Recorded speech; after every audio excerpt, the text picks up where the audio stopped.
गरगा पुल से धर्मशाला मोड़ तक टूटी बैरिकेडिंग बनी जानलेवा, प्रशासन बेपरवाह। बोकारो से इस वक्त एक गंभीर और चिंताजनक तस्वीर सामने आ रही है। गरगापुर से धर्मशाला मोड़ तक का रास्ता आम लोगों के लिए जानलेवा बन चुका है। सड़क के बीच डिवाइडर पर लगी लोहे की बैरिकेडिंग पूरी तरह टूटकर सड़क पर झुक गई है, जिससे हर पल हादसे का खतरा बना हुआ है। यह बैरिकेडिंग लोगों की सुरक्षा के लिए लगाई गई थी, लेकिन अब यही लोगों की जान के लिए खतरा बन गई है। दिन में तो किसी तरह वाहन चालक बचकर निकल जाते हैं, लेकिन रात के समय अंधेरे में बड़ा हादसा होने की आशंका लगातार बनी रहती है। स्थानीय लोगों, समाजसेवियों, व्यवसायियों और चिकित्सकों ने इसे चास नगर निगम की भारी लापरवाही बताया है। उनका कहना है कि इस मार्ग से एसडीएम, नगर आयुक्त, विधायक और सांसद का आना जाना होता है। इसके बावजूद समस्या पर कोई ध्यान नहीं दिया जा रहा है। भाजपा सांसद प्रतिनिधि अमर स्वर्णकार ने आरोप लगाया है कि अधिकारी सिर्फ पैसे कमाने में लगे हैं, जनता की जान से उन्हें कोई मतलब नहीं। समाजसेवी गोपाल मुरारका और चैम्बर के संरक्षक संजय वैद्य ने चेतावनी दी कि प्रशासन किसी बड़े हादसे का इंतजार कर रहा है। वहीं चिकित्सक डॉक्टर विकास पांडे ने इसे जन सुरक्षा से जुड़ा मुद्दा बताया। ये लगाया ही गया है गलत, जिस टाइम में जो है इसको लगाया गया था, इसके बारे में जो है कुछ भी किसी से राय मशवरा नहीं किया गया और जल्दीबाजी में लगाया गया इसे।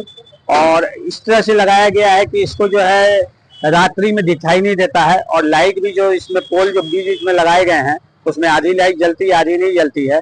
और अभी इसमें रस्सी टाइप की भी जो लाइट लगाई गई है वो आधी जलती है और आधी नहीं जलती है, जबकि इसको भी जो है देखना चाहिए था। और ये जो डिवाइडर है पूरा जो है आपको गरगा पुल से लेकर के धर्मशाला चौक तक बीच बीच में बहुत जगह छोड़ा गया है। इसको लेकर के भी जो है एक डेलीगेशन हम गए थे, नगर आयुक्त से मिल के बोला गया था कि डिवाइडर की स्थिति अच्छी नहीं है, आए दिन जो है इसमें दुर्घटना होती है। और जो जगह जगह पे जो कट छोड़े गए हैं, ये कट को भी थोड़ा कम करने का उन्होंने आश्वासन दिया था, लेकिन आपके माध्यम से मैं कहना चाहूँगा कि आज तक जो है इसके ऊपर में कोई भी काम धरातल पे नहीं हुआ। घटना बहुत बड़ा घटना हो सकता है। हम लोग तो नगर निगम को इसको बोला भी गया था, तो नगर निगम कहीं ना कहीं देखिए कोई ध्यान नहीं दे रहा है नगर निगम के ऊपर। अब कुछ घटना होगा उसके बाद सबका आंख खुलेगा या कान खुलेगा। बहुत बड़ा एक दुर्घटना हो भी चुका है, उसमें किसी का कोई कपड़ा फटा है, किसी का लग गया है। और हमको लगता है मोटरसाइकिल और बहुत बड़ा घटना होने का ये संकेत है। ये आप चैनल के माध्यम से कहना चाहते हैं नगर निगम को पूरा ध्यान देना चाहिए उसमें और तुरंत इसके ऊपर उसको मरम्मत का काम कर देना चाहिए। कितना लापरवाही मानते हैं? बहुत लापरवाही, नगर निगम के तो लापरवाही आपको गिना नहीं सकते हैं। बहुत लापरवाही सिर्फ इसमें देखिए, नगर निगम के जो भी अफसर है अभी सिर्फ लगे हुए कहाँ से पैसा वसूली हो, ये हो, ऐसे काम करते हैं, बाकी जनता का काम कौन नहीं कर रहा है। निगम का भी अब प्रयास होना चाहिए कि अगर कोई चीज जिसे उन्होंने पूर्व में बनाया है तो उसका एक उद्देश्य था, इंजीनियर्स ने उसके पीछे अपना ज्ञान लगाया।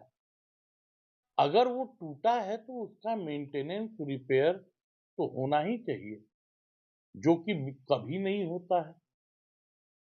उस चीज को जब तक कि निगम अपनी ओर से लोगों की सुरक्षा को ध्यान में रखते हुए और भी मजबूत तरह से नहीं करेगी ब्रैकेटिंग को, तो ये एक्सीडेंट की समस्या हमेशा बनी हुई रहेगी। बाईपास में डिवाइडर पे लोहे की रेलिंग लगी हुई है और हम लोगों ने कई बार इस बात को रखा प्रशासन के सामने, उपायुक्त महोदय के सामने भी और नगर आयुक्त के सामने भी, कि जो रेलिंग है उसको रिपेयरिंग किया जाए, दुरुस्त किया जाए, वरना एक्सीडेंट हो सकता है। लेकिन अभी तक वैसे वैसे है, लगभग 1 साल हो गया है हम लोगों को थोड़ा सूचना दिए हुए, लेकिन वैसे ही है, कोई फायदा नहीं बोलेगा। ये घोर लापरवाही है और कभी की बड़ी दुर्घटना को अंजाम देगी।